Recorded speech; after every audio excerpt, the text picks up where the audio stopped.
The things that you need, babe, I can't survive if you feel me. नमस्ते दोस्तों, मैं अनिल शिंदे ऑर्चिस में आपका स्वागत करता हूँ। सबसे पहले तो आप लोगों को, आप सबको नए साल की हार्दिक शुभकामनाएं। आज का हमारा गाड़ी है टोयोटा इनोवा हाइब्रिड हाईक्रॉस। इस गाड़ी में हम सीट कवर्स और कारपेट लैमिनेशन करने जा रहे हैं।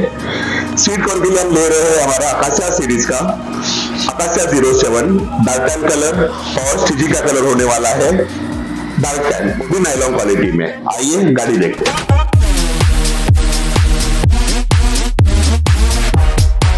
यहाँ पर गाड़ी देख सकते हो, गाड़ी ब्रांड न्यू है और अभी शोरूम से डायरेक्टली ऑर्चिस आई है।